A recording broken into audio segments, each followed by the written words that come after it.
अस्सलाम वालेकुम। मैं हूं कमरुज़्ज़मा खां और आप सुन रहे हैं तबक़ाती कशमकश से। आम हड़ताल किसी भी इनकलाबी पार्टी के लिए सबसे कठिन इम्तिहान होती है, क्योंकि ना सिर्फ ये इनकलाब की जानब एक फैसला कुन कदम होती है, बल्कि उसके बर्पा हो जाने से बराह रास्त रियासती ताकत और इक़्तिदार का सवाल उठ जाता है। क्योंकि इस इनकलाबी जनरल स्ट्राइक, आम हड़ताल में ट्रेनें बंद हो जाती हैं, मवासलात कट जाते हैं, हुक्मरानों के ऐवानों और उमरा के महल्लात में बिजली, पानी और गैस कट जाती है, सरहदें बंद हो जाती हैं, हवाई अड्डे, बंदरगाहें और ट्रांसपोर्ट हुक्मरानों के लिए मसदूद कर दी जाती है, फैक्ट्रियों और मिलों पर मजदूरों का कब्जा हो जाता है, गर्ज के समाज, संतो, हरफत और मैशत का हर अदारा इसके चलाने वाले रोक देते हैं। जब वो रोक सकते हैं तो फिर इसको अपने इख्तियार में भी ला सकते हैं। हुक्मरानों की गिरफ्त से आज़ाद होकर समाज की शरियानों में दौड़ते हुए मजदूरों की मेहनत के लहू को उसकी आज़ादी और इख्तियार मिल जाता है। लेकिन कोई भी आम हड़ताल, खुसूसन पाकिस्तान जैसे मुल्क में, उस वक्त तक मुकम्मल और कामयाब नहीं हो सकती जब तक इसमें मज़ारों, किसानों और दही आबादी की शराकत ना हो। पिछले 76 सालों में सरमायादारी की नाहमवार तर्ज तरक्की ने दही इलाके में जागीरदारी का खात्मा करने के बजाय रिश्तों को और ज्यादा पेचीदा कर दिया है। जहां जागीरदारी की बाक़ियात मौजूद है, वहां इंतहाई बेहुदा सूदी और नीम सरमायादाराना ज़राअत के रिश्तों ने जन्म लिया है, जिससे दही आबादी की जिल्लतों में इजाफा हुआ है। उनकी जिंदगी पहले से भी ज्यादा अजियतनाक हो गई है।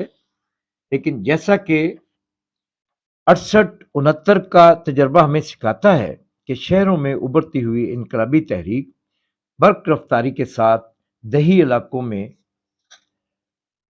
यानी मालाकंड से अंदरूने सिंध तक फैल गई थी। दही इलाकों में हमें बेजमीन किसानों और मज़ारों की इनकलाबी सच्चाइयों का तेजी से उभरने का रुझान नजर आया था। उमरा, जागीरदारों और वजीरों को जिस गिराव और जलाव की यलगार का सामना था, वो उसी इनकलाबी रेले की पैदावार थी।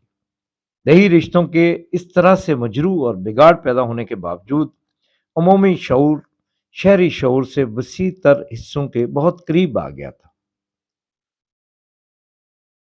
जहाँ बिजली, पानी की सप्लाई और गैस की मुसलसल किल्लत और फुकदान है, वहाँ टेलीविज़न और मोबाइल फ़ोनों ने इस नाहमवार मगर अमूमी तर्ज इर्तिका में ना सिर्फ तफरीक को बढ़ाया, बल्कि पसमानदगी को मिटाने की बजाय इसमें जदीदियत के आलात डालकर इसको पेचीदा कर दिया, जिसकी वजह से अब अमूमी तौर पर पसमानदगी, खुसूसन इनकलाबी कैफियत में सियासी इजहार इसके उल्ट करती है। यानी दही इलाकों में भी इनकलाबी रुझानात इसी नाहमवार तर्ज इर्तिका से बड़े हैं, कम नहीं हुए। समाजी तर्ज इर्तिका ने जो माशी नाहमवारी पैदा की है, उसकी अक्कासी हमें इसकी सियासी नाहमवारी में मिलती है, जहाँ इतनी पसमानदगी से हमें आबादी के जदीद सियासी रुझानात की जानब फिलांगों के बहुत से रुझानात नुमायां तौर पर मिलते हैं। इस पस मंजर में हुक्मरान एक सकूत और जमूत के अहद में वोट खरीद या जबर से हासिल कर सकते हैं, लेकिन एक उभरे हुए समाज में इन दही इलाकों की बगावत हुक्मरानों के लिए बर्बादी का बहुत बड़ा औजार बनेगी। यही कैफियत हमें रियासती अदारों में मिलती है। यहाँ भी शऊर समाज में उसके अतार चढ़ाव के साथ पूरी मुमासलत रखता है। रियासत के मुख्तलिफ अदारों में जहाँ दूसरे तजादात उभर रहे हैं, तबकाती तफरीक अपनी पूरी शिद्दत के साथ मौजूद है।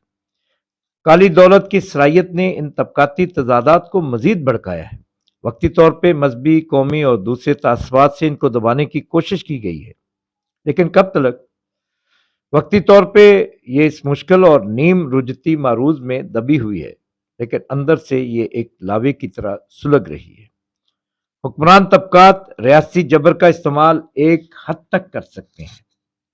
फौज समाज से काट के रखे जाने के बावजूद आखिरी तजजीह में इसी माशरे की अक्कासी करती है। एक पिस्पा तहरीक वाले समाज में रियासती जबर को इस्तेमाल करना और है, लेकिन एक इनकलाबी बगावत में उभरे हुए समाज में यह बिल्कुल उल्ट हो जाता है।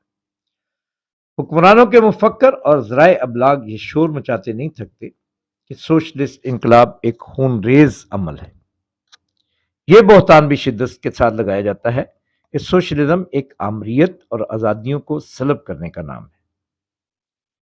پہلے تو یہ واضح کر دینے کی ضرورت ہے کہ تمام مورخ اس بات پہ اتفاق کرتے ہیں کہ عظیم انقلاب اکتوبر کے دوران صرف 9 اموات ہوئی تھی۔ ہزاروں لاکھوں انسانوں کو موت کی گھاٹ اتارنے کا جرم 21 سرمایہ دارانہ ممالک کی سوویت روس پہ فوجی جارحیت اور اس کے نتیجے میں جنم لینے والے قحط اور طاعون کے سر تھا۔ دوسرے الفاظ میں سوشلسٹ انقلاب تقریباً ایک پرامن معاملہ تھا، لیکن جہاں تک جمہوریت کا تعلق ہے، سرمایہ دارانہ اور دولت کی جمہوریت آبادی کی 90% اکثریت کو در حقیقت اس جمہوریت سے نکال باہر پھینکتی ہے، اور اس میں کوئی حقیقی کردار یا شنوائی نہیں ہوتی، جبکہ سوشلسٹ انقلاب میں گو ہراول کردار محنت کش طبقے اور سپاہیوں کی پنچایتیں ادا کرتی ہیں۔ لیکن یہ انقلاب اس وقت تک ممکن ہی نہیں ہوتا جب تک اس کو عوام کی اکثریت کی حمایت حاصل نہ ہو۔ اس حمایت کے فقدان میں تو حکمران طبقات اور ان کی ریاست انقلابی پارٹی اور ہراول پرولتاریے کو خون میں نہلا دیتے ہیں۔ ایسا تاریخ میں کئی مرتبہ ہوا ہے۔ ایسے انقلابات بھی ہوئے ہیں جہاں فوجی افسران نے ریاستی بغاوتوں کے ذریعے اقتدار پہ قبضہ کر کے سرمایہ داری اور جاگیرداری کا خاتمہ کیا۔ سیاسی سائنس میں ان کو پرولتاری بوناپارٹسٹ ریاستوں کے نام سے جانا جاتا ہے، لیکن یہ مارکسزم کے طریقہ کار اور نظریات سے مطابقت نہیں رکھتے۔ مارکسی طریقہ انقلاب میں محنت کش عوام کی شعوری شراکت ایک لازمی جز ہوتا ہے۔ اس لیے ایک انقلابی پارٹی کا بنیادی فریضہ محض اقتدار جیتنا ہی نہیں ہوتا، بلکہ محنت کشوں کی اکثریت کی حمایت حاصل کرنا ہوتا ہے۔